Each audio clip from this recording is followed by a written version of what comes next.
Kamati ya siasa ya Chama cha Mapinduzi CCM wilaya Geita imetembelea na kukagua mradi wa maji wa miji 28 wenye thamani ya zaidi ya shilingi bilioni 124, mradi unaojengwa katika kata ya Senga iliyopo wilayani Geita mkoani humo. Akizungumza na waandishi wa habari, mjumbe wa kamati ya siasa ya Chama cha Mapinduzi wilaya Geita na mbunge wa jimbo la Geita Josephat Kasheku Msukuma amesema kukamilika kwa mradi huo kuna kwenda kusaidia na kuondoa adha ya maji katika kata zilizopo ndani ya jimbo la Geita. Kwanza nashukuru sana kupata mradi huu mkubwa wa miji 28 kwenye jimbo langu, na pamoja na changamoto za ucheleweshaji, lakini kuna mambo yaliyojitokeza na hata nyinyi wajumbe na wengine mmeona mradi unaenda vizuri, na kwa kweli sina doubt yoyote kwenye huu mradi. Tunaipongeza serikali, tunawapongeza wakandarasi, tunawapongeza watu wote walioshiriki kwenye huu mradi. Tunaomba ukamilike na watu wetu wameshajiandaa kupokea maji, na mimi kwenye andiko alilopeleka tunahitaji kama bilioni 10 tu. Jimbo letu lote sasa la Geita litakuwa na maji ambako ndo kwenye chanzo halisi. Haitakuwa busara kama maji yataanza kutumika Geita kabla ya kutumika kwenye jimbo ambako kunazalishwa mradi. Na wananchi wamejitoa maeneo, wamejitoa barabara kutisha mradi, hatukudai hata fidia. Kwa hiyo tunaiomba sana serikali, na mimi kama mbunge mpambanaji taendelea kuwashawishi serikali kwamba ni lazima maji yaanze kutoka kwenye jimbo ambako kunakozalishwa mradi.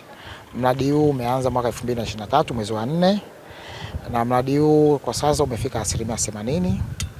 Mradi gharama yake ni dola milioni 53.4, zaidi ya bilioni 124 zimewekezwa hapa. Mradi kama unavyoona unaendelea vizuri na uko katika hatua za mwisho za kukamilika. Hadi sasa structure nyingi kwa maana majengo yamekamilika. Sasa hivi tupo sana kwenye electromechanical works, kwa maana sasa hivi tunazamisha bomba ziwani ambalo wiki ijayo maji yataanza kuingia kwenye intake yetu.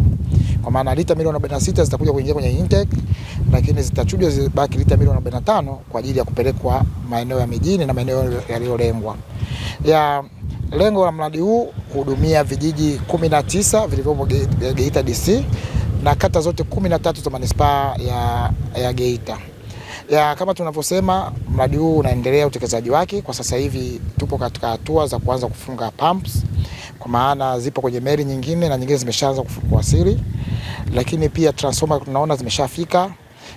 Pia kuna mkandarasi wa kufunga umeme ameanza kazi ya kuleta umeme eneo hili, lakini kazi kubwa ambayo itabaki ni jengo la filter, kwa maana lile la kuchujia maji ambalo litachelewesha kidogo mradi huu, lakini alizuii baadhi ya majaribio ya mradi kuanza.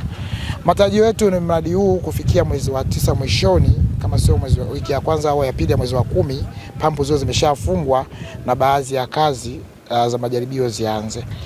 Mradi ulikuwa na kilomita 76 ya bomba, kwa maana bomba kuu la kupeleka maji katika matenki matano, matenki ya eneo la Kaseni la lita 200,000, tenki la Senga lita 700,000, tenki la Nyamilango ambayo tulikuwa tunatumia Kagu maeneo yale lita milioni 1 yote yamekamilika. Tenki la mjini lita milioni 5 limekamilika. La lita milioni 2 yamekamilika. Kwa hiyo matenki yote matano ya mradi huu yameshakamilika.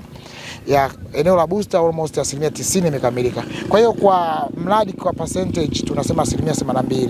Tulikuwa na ili bomba ambayo tunasema kilomita 76 nalo limekamilika zaidi ya 95%. Imebaki tu kuunga baadhi ya joint na kuweka viungio, kwa maana fittings kama air valve na vitu vinginevyo. Lengo la mradi tumepanga unufaishe wakazi wasiopungua 700,000 kwa kuanza nao, lakini mradi huu kama nilivyosema una maji mengi, lita milioni 45 kwa siku, wakati mahitaji ya sasa ni lita milioni 22, kwa maana ya kata zote 13 za Geita mji na maeneo ya Geita DC ambayo tumeyalenga kwenye mradi huu ya hivyo vijiji 19. Kwa hiyo mradi huu una uhai wake wa miaka 20 ijayo mbele, kwa maana ya kufikia 100%. Kwa hiyo sasa hivi mradi tunahitaji lita milioni 22, lakini tunaenda kuzalisha lita milioni 45. Huu mradi unakwenda kukamilika, mpaka sasa una asilimia 80 na kuendelea, lakini unakwenda kukamilika na ni mradi mkubwa, utakwenda kukamilika kutoa huduma zaidi ya watu wananchi wa halmashauri yetu 700,000. Kwa hiyo tunafurahi na wananchi wamelipokea kwa furaha sana hili jambo, kwa sababu tunasema kwamba uhai wa mtu ni maji, maji ni uhai. Kwa hiyo tunaamini kabisa kwamba kwa kweli rais wetu wa Jamhuri ya Muungano wa Tanzania amekwenda kugusa mioyo na uhai wa wananchi wa halmashauri ya Geita au Geita yote kwa ujumla, mkoa mzima wa Geita, kwa sababu maji yatakuwa ni mengi sana na watu watanufaika. Sasa tunakwenda ule msemo wa kumtua mama ndoo kichwani, ndio huu unakwenda kufanyika. Na sasa hivi tunasema ni kumtua mama ndoo kichwani na kumtua baba ndoo kichwani, kwa sababu maji ilivyokuwa ni shida, hata sisi wanaume tulikuwa tunajidamka asubuhi kwenda kutafuta maji, kwa sababu maji ni uhai. Hizi ni ripoti za AyoTV na millardayo.com kutoka mkoani Geita. Mimi ni Frankie Godfrey na kuandaliwa na Baraka Fulgence.